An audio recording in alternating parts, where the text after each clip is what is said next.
మేడారం నుంచి పూర్తి సమాచారం మా ప్రతినిధి సాంబా అందిస్తారు. సాంబా, మేడారంలో భక్తుల సందడి ఎలా ఉంది, అక్కడ ఏర్పాట్లు ఎలా ఉన్నాయి, అప్డేట్స్ ఏంటి సాంబా?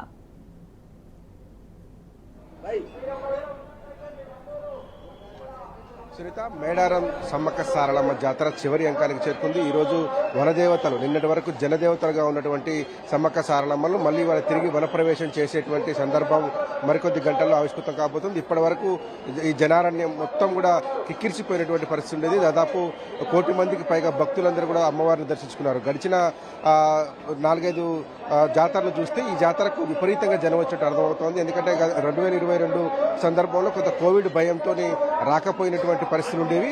ఆ తర్వాత ఇప్పుడు పెద్ద ఎత్తున జాతరకు వచ్చినట్టుగా జనం చెప్తా ఉన్నారు. దాంతోపాటే జనం కూడా చాలా మొక్కులు చెల్లించుకునేటువంటి విషయంలో కావచ్చు, దాని విషయంలో కావచ్చు కొంచెం ఇబ్బందులు పడేట్టుగా కూడా కనపడ్డావుది. ఎందుకంటే పెద్ద ఎత్తున జనం తరలి రావడంతో కొంత అదుపు తప్పినటువంటి పరిస్థితులు కూడా ఈసారి జాతరలో చోటు చేసుకున్నాయి. ఇప్పటికీ కూడా జాతరకు సంబంధించినటువంటి రద్దీ మనం చూడొచ్చు. కానీ ఇంతవరకు మాత్రమే జనం ఉన్నారు. అతి సాధారణమైనటువంటి రద్దీగా దీన్ని చూడాల్సి ఉంటుంది. ఎందుకంటే గడిచిన 2 రోజులు 48 గంటలు 50 గంటల పాటు ఉధృతంగా సమ్మక్క సారలమ్మను దర్శించుకున్నారు భక్తులు. ఇప్పుడు వారంతా కూడా తిరుగు పయనమయ్యారు. నిన్నటి వరకు జనారణ్యం ఇప్పుడు బోసిపోతున్నటువంటి పరిస్థితి కనపడుతుంది మేడారం. ఇక దీంతో పాటే ట్రాఫిక్ చిక్కులు తగ్గట్లేదు. ప్రజలకు, భక్తులకు ఎవరైతే ఆర్టీసీ బస్సుల్లో వచ్చిన వాళ్ళు కావచ్చు, అట్లాగే సొంత వాహనాలు వచ్చినటువంటి వాళ్ళు కావచ్చు, తిరిగి ఒకేసారి పయనం కావడంతో మేడారం నుంచి వెళ్ళేటువంటి అన్ని దారులు కూడా ట్రాఫిక్ జామ్ జరుగుతుంది. ఇప్పటికీ గోవిందరావుపేట దగ్గర, అట్లాగే తాడ్వాయి దగ్గర భారీగా ట్రాఫిక్ జామ్ కొనసాగుతుందని చెప్పేసి పోలీసు అధికారులు చెప్తున్నారు. దీంతో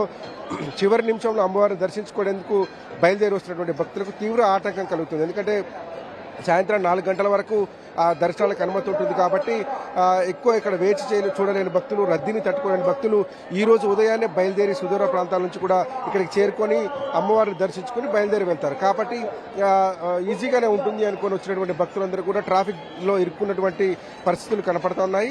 చాలా సందర్భాల్లో పసరా కావచ్చు, ములుగు కావచ్చు, అట్లాగే గోవిందరావుపేట, ఏటూరు నాగారం, తాడ్వాయి ఈ 4 చౌరస్తాలలో కూడా పెద్ద ఎత్తున ట్రాఫిక్ జామ్ జరుగుతుంది. ఎందుకంటే గోవిందరావుపేట నుంచి అటు పైకి వెళ్లేటువంటి భక్తులందరూ కూడా గోవిందరావుపేట దగ్గర స్ట్రక్ అయిపోతున్నటువంటి పరిస్థితి కనపడుతుంది. అక్కడ నుంచి 3 వైపులకు చీలిపోవాల్సి ఉంటుంది. ఆ తర్వాత ఏటూరు నాగారం నుంచి వచ్చేటువంటి భక్తులు, అంటే భద్రాచలం కావచ్చు, మనుగురుకు సంబంధించినటువంటి భక్తులు వయా ఏటూరు నాగారం నుంచి వెళ్ళేటువంటి అవకాశం ఉంటుంది. కాబట్టి అక్కడ కూడా భారీగా ట్రాఫిక్ జామ్ జరిగింది. ఆ తర్వాత పసరా దగ్గర కూడా, పసరా అనేది మెయిన్ జంక్షన్. ఇటు హైదరాబాద్ కావచ్చు, నల్గొండ, అట్లా కరీంనగర్ ఎటువైపు నుంచి వచ్చినా కానీ ప్రధానమైనటువంటి రహదారి ఏంటంటే పసరా, ములుగు, అట్లాగే మేడారానికి చేరుకుంటారు. అయితే నార్లాపూర్ నుంచి రెడ్డిగూడెం వెళ్తున్నటువంటి రహదారిలో కూడా పెద్ద ఎత్తున ట్రాఫిక్ కదులుతా ఉంది, నెమ్మదిగా కదులుతోంది. ఎక్కడికెక్కడికి ట్రాఫిక్ జామ్ జరగడంతో బస్సులు ముందుకు కదలేని పరిస్థితి ఉంటుంది. ఇక పసరా దగ్గర చూసినట్లయితే అదొక జంక్షన్ పాయింట్ కావడంతో 4 దిక్కుల నుంచి వచ్చేటువంటి వాహనాలన్నీ అక్కడ ఇరుక్కుపోతాయి. ఎందుకంటే అక్కడ నుంచి గుండాల మీదుగా ఇల్లందు, ఖమ్మం వెళ్లేటువంటి బస్సులను డైవర్ట్ చేస్తుంటారు కాబట్టి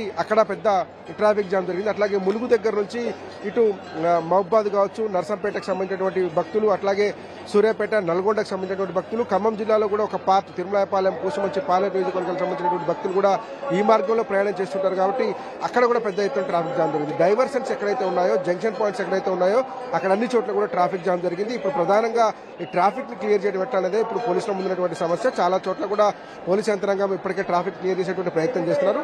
రాత్రి వెళ్ళినటువంటి భక్తులు ఇస్తున్నటువంటి సమాచారం ఏంటంటే దాదాపు 5 నుంచి 6 గంటల పాటు ట్రాఫిక్ లో ఇరుక్కుపోయాం, ఊపిరాడలేదు, ముందుకు బస్సులు కదలేటువంటి పరిస్థితి ఉంది, దిగి కింద సేదతీరామని చెప్తున్నారు.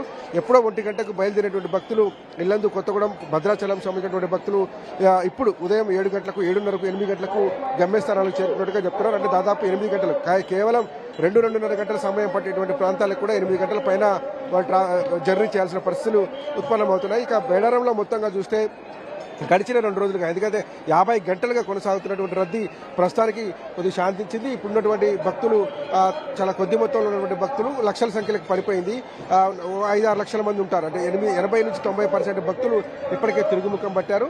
ఇంకా వీవీఐపీలు కావచ్చు, ఎవరైనా కొంతమంది భక్తులు వస్తే వారిని అనుమతించి దర్శనం చేసుకునేలాగా వసతి ఏర్పాటు కల్పించారు. ఇవాళ సాయంత్రం 4-4:30 ప్రాంతంలో మళ్ళీ నిన్న ఏదైతే గిరిజన సాంప్రదాయం ప్రకారం బుధవారం రోజున సమ్మక్క గోవిందరాజు పగిడిరాజులను కన్నెపల్లి నుంచి తీసుకొచ్చారో వారిని తిరిగి మళ్ళీ వనప్రవేశం చేయిస్తారు. అక్కడికి కన్నెపల్లికి తీసుకెళ్తారు. అట్లాగే చిలకలగట్టు నుంచి తీసుకొచ్చినటువంటి సమ్మక్కను ఏదైతే గురువారం సాయంత్రం అమ్మవారిని గద్దె మీద ప్రతిష్ఠించారో అమ్మవారిని మళ్ళీ తీసుకెళ్లి చిలకలగట్టులోనే తిరిగి వనప్రవేశం చేయిస్తారు. దీంతో జాతర ముగిసిందని ప్రకటిస్తారు. అధికారికంగా జాతర ముగిసినట్టుగా ప్రకటిస్తారు.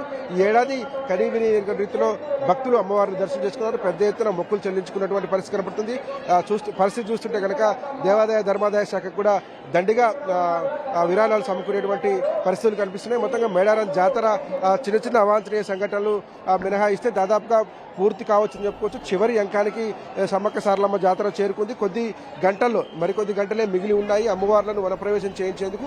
అందుకే పెద్ద ఎత్తున ఇంకా ఎవరైనా ముందస్తుగా రానటువంటి భక్తులు ఇప్పుడు వస్తున్నారు. కానీ ట్రాఫిక్ జామ్ ఉంది కాబట్టి ఎవరైనా హైదరాబాద్ నుంచి కావచ్చు, ఇతర ప్రాంతాల నుంచి కావచ్చు మేడారం చేరుకోవాలంటే మనకి ఈ ట్రాఫిక్ జామ్ను దృష్టిలో పెట్టుకొని ముందుకు వెళ్లాలనేటువంటి పరిస్థితులు కనిపిస్తున్నాయి. మొత్తంగా ఇప్పటికైతే గోవిందరావుపేట దగ్గర ఇంకా తాడుబాయి దగ్గర ట్రాఫిక్ జామ్లో భక్తులు చిక్కుకొని ఉన్నారు. Sunitha. Right Samba, thanks for updates.